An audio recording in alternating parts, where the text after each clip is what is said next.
auction to help us help others. Thank you.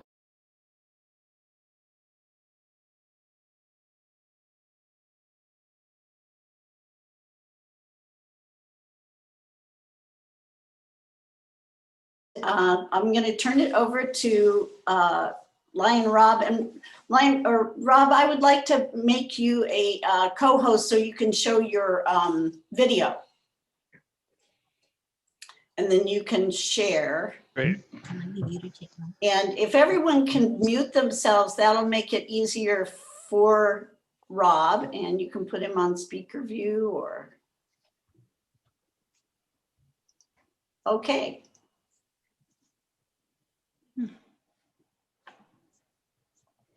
All right. Can you hear me okay? Can everybody hear me? Yes. Okay. Yep. Okay. So I do have a video that I will show you. I just already, can you see it? You must be able to see it. Okay, good. Good. Everything's working then.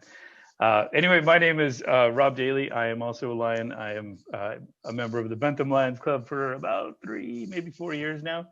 And it's one of the most exciting, fun things that I get to do on a bi-monthly basis, but in all the other fun stuff that we do throughout the year is a real highlight to my year. Like we do a Christmas tree collection in January, and we stand out in this frozen parking lot every January for 4 hours, you know, for 2 weekends, and we all take shifts. It's so much fun though. Like, it just sounds miserable, but it's just one of the most exciting and enjoyable things, because we just really get to know each other. And fortunately, we got to do that this year because it was outside and we all stood pretty far apart and we wore our masks and everything like that. So it was one of the great little blessings that we were able to do. But I mean, as we're here on this screen, and it just shows how different everything is. And it was no different for Gales Creek Camp. We canceled our season last year, our 2020 season, pretty early because you know, although nobody really knew, we are very cautious because our kids all have a chronic illness, and it's a very serious chronic illness. And I do like to, I'm sure I've given a presentation to you guys before, but I do like to just talk a little bit about what type 1 diabetes is. All of our kids have type 1 diabetes, and we're all familiar with what diabetes is. But there are 2 types of diabetes. Really, there's 3 types, but there's 2 main types of diabetes. There's type 1 and there's type 2. And the main difference between them is type 1 diabetes is an autoimmune disease. It is something that hits mostly children. It used to be called juvenile diabetes because most people are diagnosed when they're children, but it can hit anybody at any age. It can hit people in their 60s and 70s. I know people who've been diagnosed at an older age with juvenile diabetes. So, there is definitely a connection to genetics. You can hereditarily have, you know, it in your family. My grandmother on my father's side had type 1 diabetes her whole life. I grew up watching her do this and not really understanding what it was about. It skipped to my generation, and my daughter got type 1 when she was 2 years old. So that's how I got involved with the camp. We started going there when she was 5. At the very first time that you're allowed to go, because in your kindergarten, there's a family camp. There's some, that's the introduction to Gales Creek Camp, is when you're that young. And we have a lot of new families every year. So I got involved back then. That was like 8 years ago. I've been working with the camp for 5 years. This is my 5th summer. And it's just been a very rewarding, hugely rewarding to be part of this organization. It makes a big difference in people's lives, and they actually grow to rely on it. It's a big support network. It's a community of people who have this in common. And it's type 1, it means you don't create insulin. So you have to use artificial insulin. You have to poke yourself every day. Every time you eat a meal, you have to inject insulin into your body because your body just doesn't make it. That's a careful thing to do, though, because if you inject too much insulin into your body, it can be fatal very quickly. It's very, very dangerous. And people with type 2 also who use insulin have the same danger. The difference, by the way, with type 2 is that is called a metabolic disorder, where your body doesn't absorb insulin that you're creating very well. Everybody's a little different, but the basic fundamental difference is type 1, you don't produce insulin. Type 2, you don't absorb insulin. Those are that's like the very basic. There's a lot of details in there, but you can think of it that way. And type 2 doesn't usually hit children very often, but it definitely does. we've had kids, we've supported kids with type 2 before. Anyway, so fast forward to we started in 1953. Very first year we didn't have camp was 2020. This last year we didn't have camp. That was the very first time ever. And we were like, oh my gosh, we can't bring these kids to camp because, number one, medically fragile, right? You can't, like, the outcomes of people with diabetes are worse than people without. And all of our kids have diabetes. In addition to that, this weird coronavirus that has popped up is very unpredictable in how it's going to treat your immune system. It's one of the hallmarks of this disease is people with autoimmune diseases, and type 1 is one, it's unpredictable how people are going to react to that. So we just didn't want to put anybody at all at risk for this. So we just canceled camp. And we did that very early on. And in fact, we've canceled camp this year too, because it's still too uncertain. There's no vaccine for children right now. And there won't be by the time summer comes around. So we're also canceling normal, typical, like overnight camp. But that doesn't mean we're doing nothing. Our families still need us. Our kids still need us. They need to be connected. The beautiful thing about camp is it connects kids together who have this common thing, and they struggle with it alone for most of the year. And then in the summer, they're brought together, and it's just like, it's a support system. It's a release. It's energizing. So we knew they needed us. And then the families also need us too. The families, we connect moms and dads and caregivers together, and they share their stories and they share their pain, because it's pretty stressful to raise a kid with type 1, never knowing, if this is the day that something's going to go wrong or the miscalculation happens, and it's, you might end up in the hospital at any moment. So I wanted to show you a video of what we did instead of having camp. This is what we did. This is a 6-minute summary of the whole summer. And we tried to be as interactive as possible. We also sent kids a kit that had a whole bunch of stuff in it. If you watch at the end of this video, there's a picture of all the stuff that was in the kit. But it was their basic camp t-shirt. It had all their activities, including the painting project. It had a friendship bracelet project. It had glow sticks for a campfire.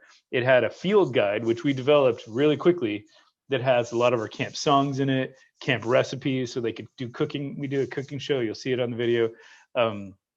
All the stuff that we do at camp, we tried to put it in a box and send it home to them.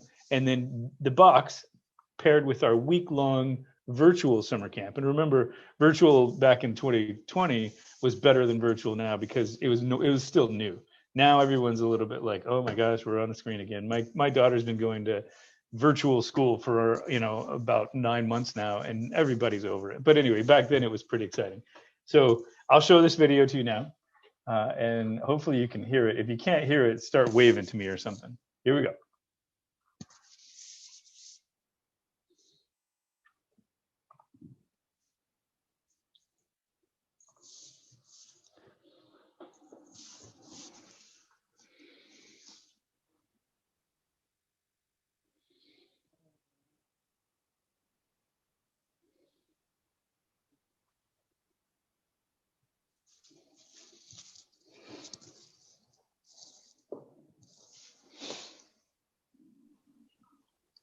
I'm not hearing any No?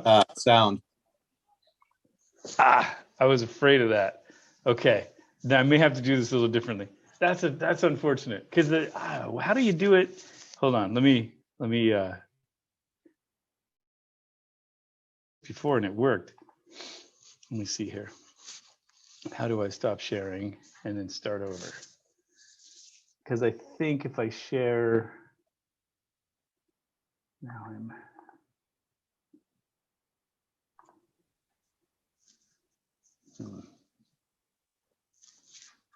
How do you stop sharing?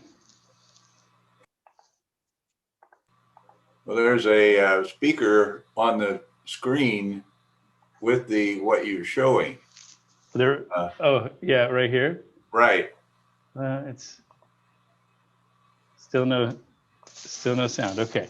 There. I gotta. I should know how to do this. I've done it before and it worked, but I feel like I might have selected the wrong thing. Oh, this is frustrating. I don't want to leave the meeting.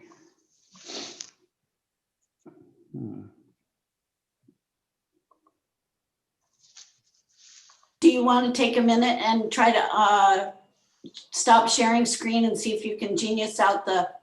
How to Yeah, get that's what I was hoping. Oh, there it is. There's the stop sharing. I couldn't find the stop sharing button because it's on a different screen here. Boy, I'm sorry that this isn't. That's okay. All right, now let me see if I share it a different way. We're a patient bunch. Oh, that's good. All right, let me see. Can you see it again? Now, can you hear it? Yeah. Still can't hear it. Still can't hear it. That's so weird. I really am. All right. Tell Charles to come and help. Can you tell him? He's in the bathroom. He's in the bathroom. No, he's not. Yes, he is. No, he went out in the kitchen. Tell him I need his help. Charles, can you come help Grandma? Come help. All right.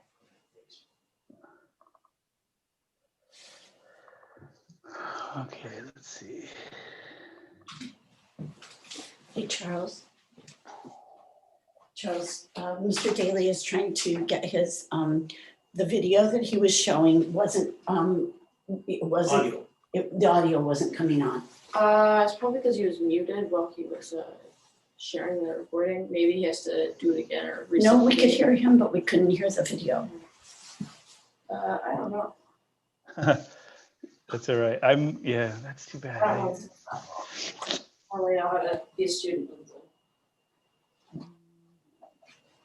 Sorry, I couldn't help it. That's okay. Think it's right?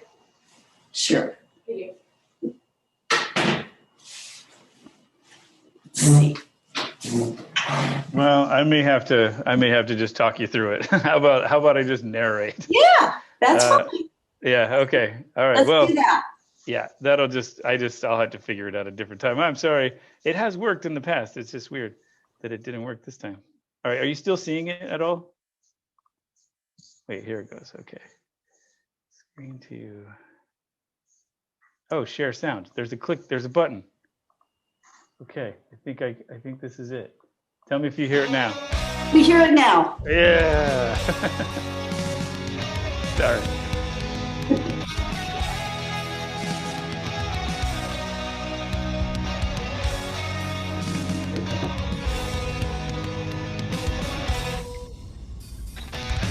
One of the things we do at camp is every time a camper family arrives in their car, we run up to their car very excited. It's what was always done. You made it!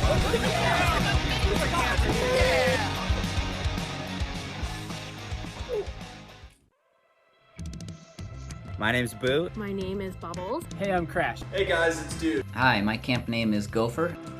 Hey Camp, Griff here. Hey guys, my name's Jeb. My name is Kiwi. Hey, it's Minion. Howdy campers, my name is Mel. Hey everybody, it's Dr. Mustache. My name's Padfit. It's Pyro. I'm Rue. My name is Tarzan. I'm Turbo.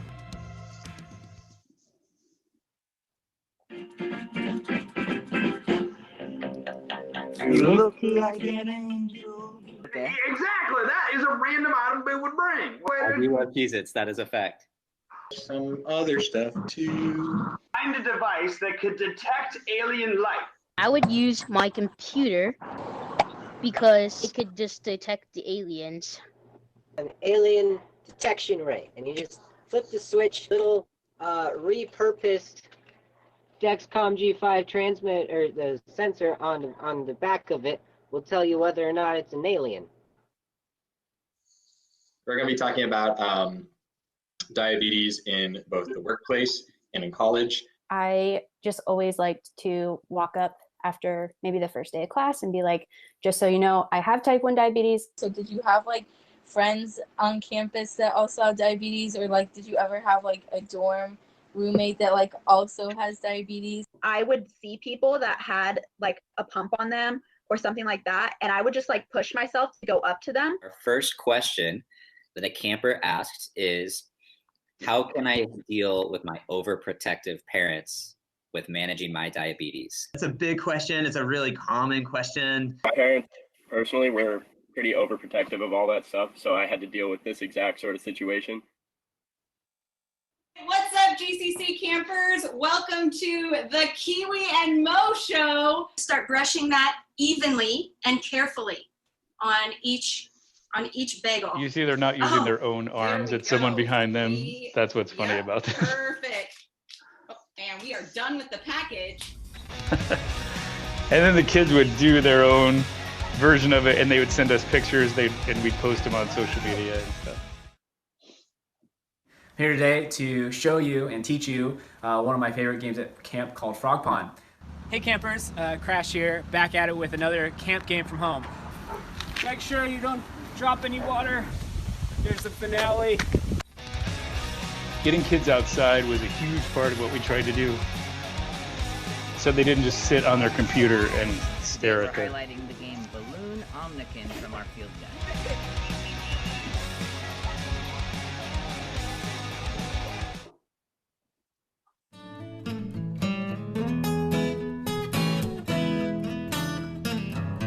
We called this the Bob Ross Challenge.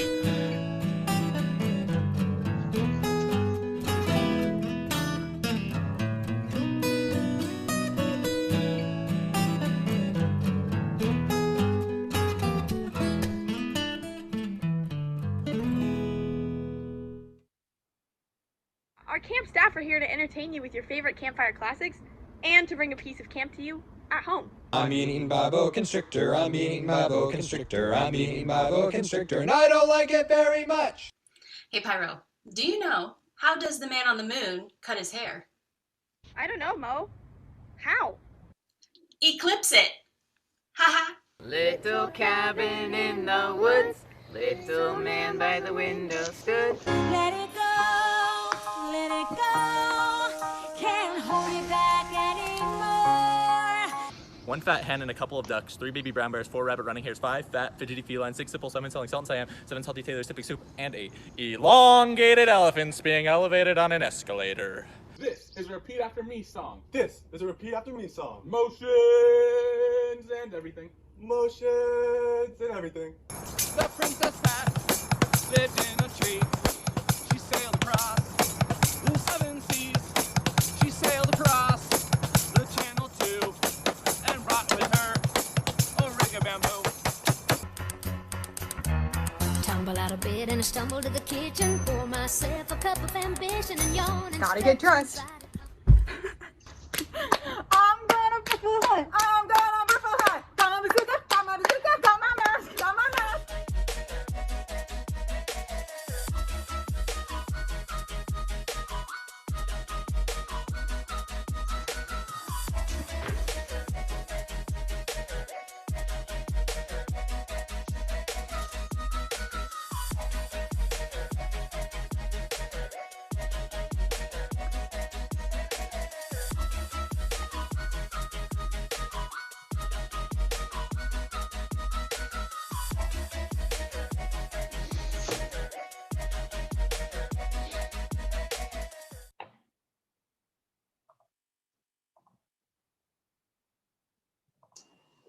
All right, so that's the video.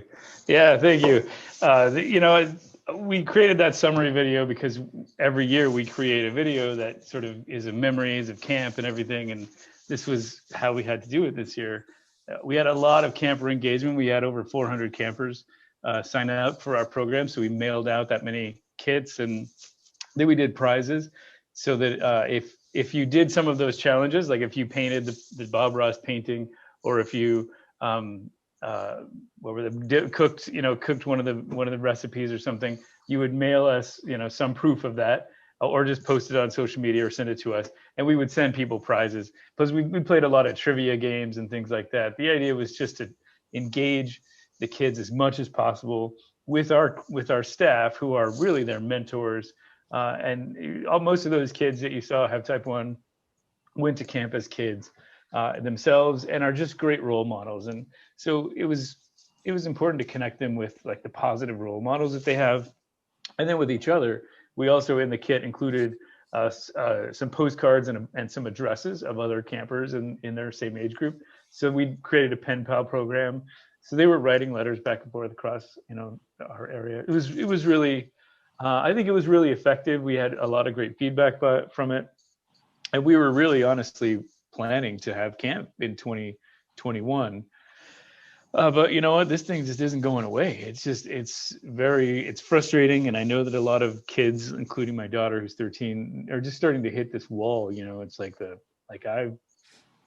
it's been enough. It's been a year that we've been doing this. We've been just kind of stuck. And the emotional support of other people is just really hard to come by. And fortunately, we have this, I can't imagine this happening without Zoom now. But so our plans for this upcoming year are a little different. I think that the online virtual stuff, we may still do some of that and some social media and stuff, but it's over. We can't really rely on that to really engage our campers anymore because they've done it and they're kind of over it. So we are going to try to do in-person things that are safe. And our very first example of that is we are doing a drive-in movie here at our office building in Tigard. We rent an office building that has this giant parking lot. So we are going to use the parking lot to do a drive-in movie. So we're renting a big inflatable screen. This thing is like 40-foot screen or 30 or 40-foot screen, and then a projector and the guy who knows how to use all that stuff. We're renting that stuff, and we are going to park the cars all 6 feet apart, and all the families. We have 80 families signed up. We announced it, and it was full within 12 hours. The whole thing was full. We can't park any more than 80 cars, unfortunately, but it should be extremely fun. We're going to show the movie A Princess Bride, which is a goofy movie from the 80s, which everyone loves. And it's, family friendly. And if you've seen it, you still like to watch it. And if you've never seen it, it's like hilarious. And we bought a popcorn machine, so we're going to just make as much popcorn as possible. And popcorn is very low in carbs, actually. It's a great snack for people with diabetes because it's very low in carbs. And, it's not too many people are allergic to corn.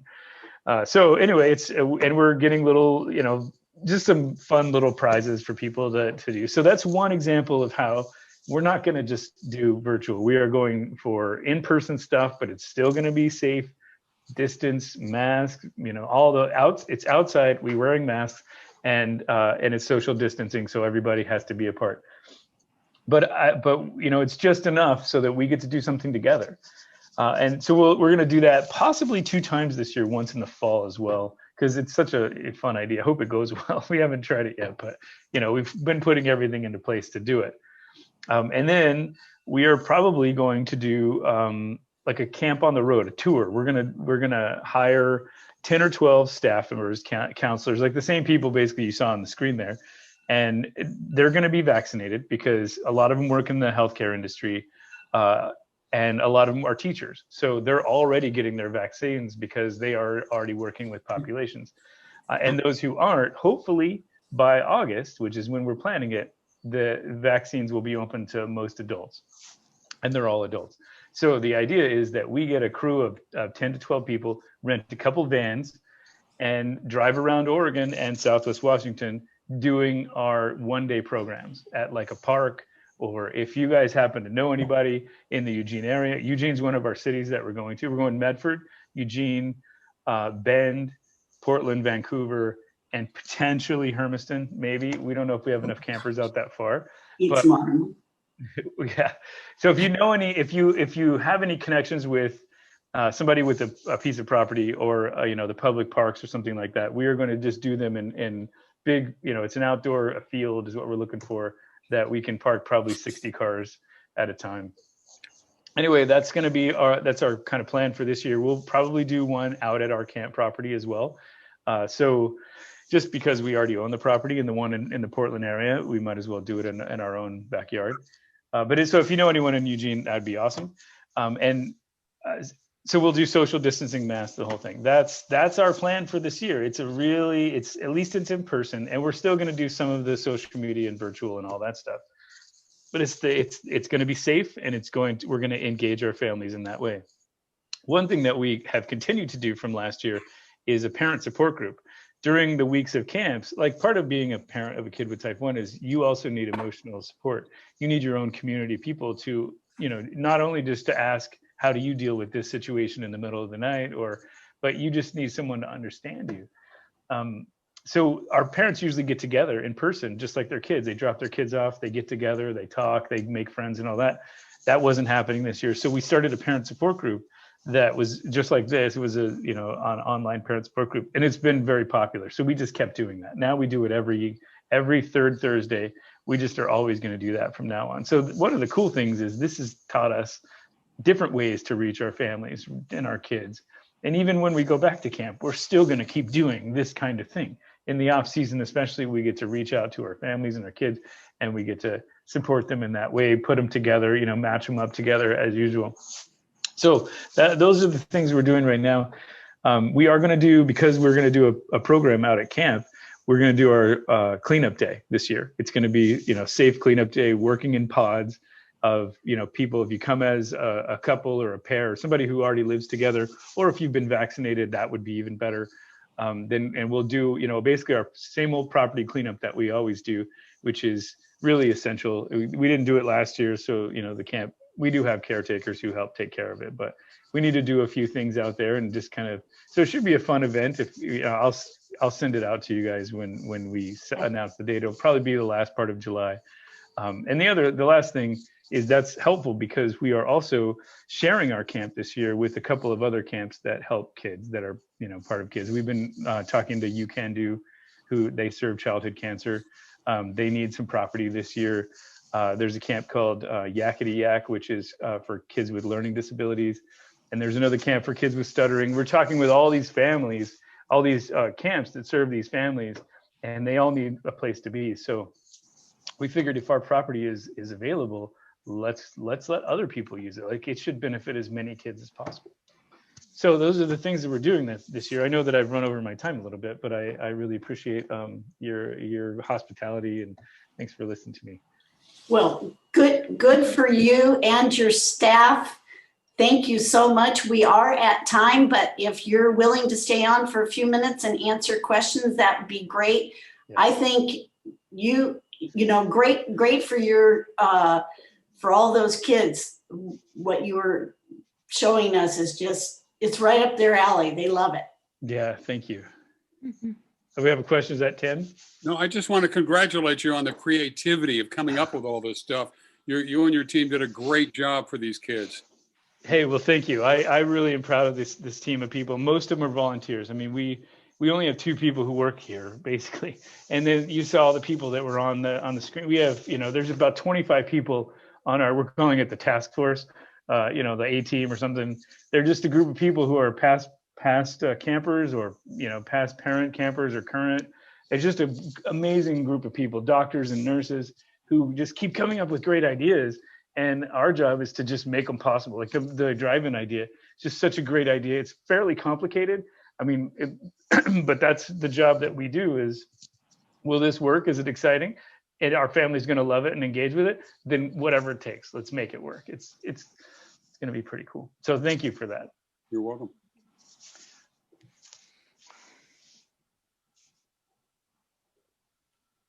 Hey, Steve. Mute. Unmute yourself, Steve. You have to go down to your screen and unmute yourself. You see the little red line through the microphone?